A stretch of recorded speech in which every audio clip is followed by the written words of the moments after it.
Entrepreneurs in the entrepreneurial school are those people who have got the ability to think strategically.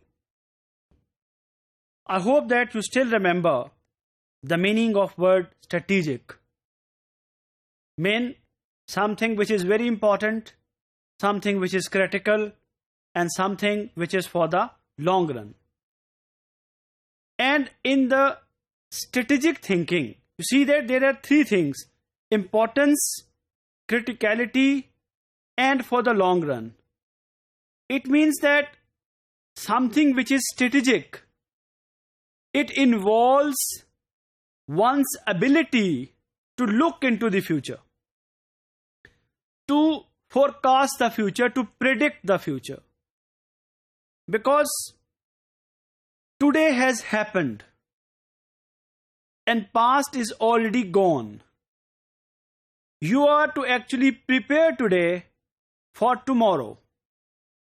So strategic thinking is about thinking for the future. And this thinking involves seeing, to see something. I just said that look into the future, see into the future. And you see that seeing involves seeing in the multiple dimensions. In this particular discussion, we are just trying to focus on that what is strategic thinking as seeing. You can see on the board that seeing ahead, seeing behind, seeing down, seeing below, seeing beside, seeing beyond, and seeing through. Unless you have got the ability to see in all dimensions, your seeing cannot be considered as strategic seeing. And if you do not have the ability to strategically see, you don't have the ability to think strategically.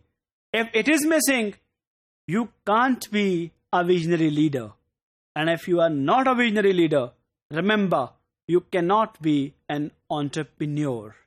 So let's see that what are these seeings and what is its relationship with the strategic thinking of entrepreneur and how it is related with the entrepreneurial school of strategic management.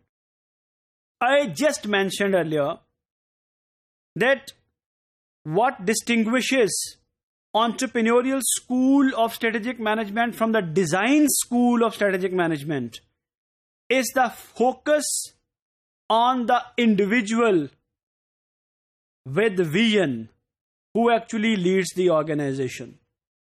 So now let's see that how the vision comes into the play.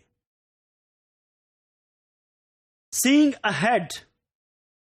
We see that seeing ahead. You see ahead. But my question to all of you is it possible to see ahead without seeing behind? Think for a while. Don't be in a hurry.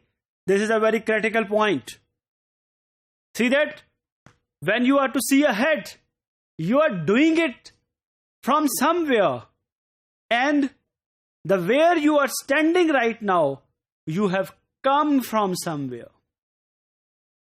It means that unless you can see behind, what is behind you is actually your context. Unless you are clear about your context, you can't clearly see what is ahead. This is a very, very important point. I would like to stop here for a while and just share with you that what happens in the world is never sudden, is never of revolutionary nature. Whatever we have today in the shape of technology, in any shape, it has traveled over the thousands of years. And everything which is ahead, it is standing on the foundation of what is behind. So, unless you can see behind, you cannot see ahead.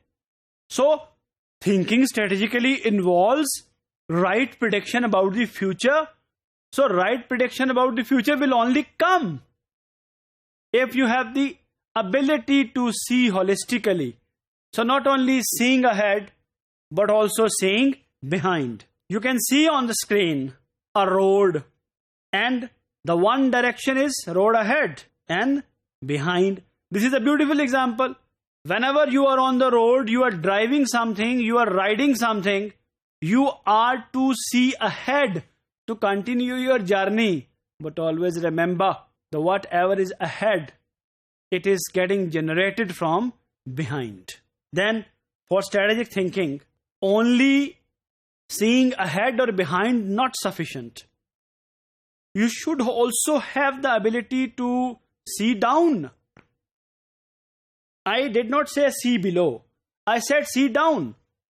Mainly you should be able to have the whole picture of the things. As for example, you might have watched in the newspapers or in the news channels, the government officials during the days of the flood taking the aerial view of something. When you take the aerial view of something, you get the global picture, a bigger picture. If you have the bigger picture, the global picture, you can at the same time see what is behind and what is ahead. It actually enhances your ability to strategically forecast the things. Just see here on the screen. You can see the aerial view of a city. If you take this aerial view, you get the global picture about that.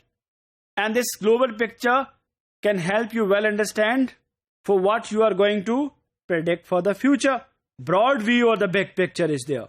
Not only seeing down is sufficient, you should also be able to see below. Men, what is below? You can see what is ahead, what is behind, what is down, but you should also be able to see what is below. Because where you are standing, there is also a below. Unless you know the below, you can't clearly get the idea of your context. If it is not clear to you, you cannot clearly predict the future. Just for your reference, you see that there is an iceberg, and on the top you can only see the tip of the iceberg. But actually this is not the whole. The reality is also below. Unless you can understand this, you cannot formulate your strategy for the purpose. Then this is not also sufficient. You should also be able to see beside. If you can't see beside, on your side, that you can see ahead, behind, down, below, but should also be able to see what is on the side, what is beside. Because what is beside can seriously affect you, can seriously affect your ability to predict or look into the future. We all can see within the frame. Within the frame, I mean ahead, behind, below, beside, down, but the real ability is to be able to see beyond. All can see within the frame, but those who actually get distinguished in their life, they are those who can see beyond the frame. And those who can see beyond the frame, they can really pick up the opportunities. Those can make them distinguished in the marketplace. And that's not even sufficient. You should be able to see through. And seeing through, I mean to say, now you can see that. If you can see behind, you can see down, below, beside, and beyond, and ahead. This can make you to see through.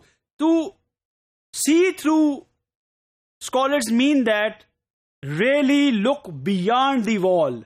Look into the future. I just gave you a small example here. You all are familiar with the example and the name of IKEA. It is a Swedish company into the lightweight, colorful furnitures. Back in 1940s, its owner was the person who predicted, who looked through that the coming days would be the days in which people would be desiring lightweight furniture. It would be the time of colors, because people will have to move frequently from one place to another. So based on this looking through, he introduced a concept of a lightweight, colorful furniture, which actually hit, and the world beat their door. I hope the strategic thinking as seeing is clear to all of you. Thank you very much.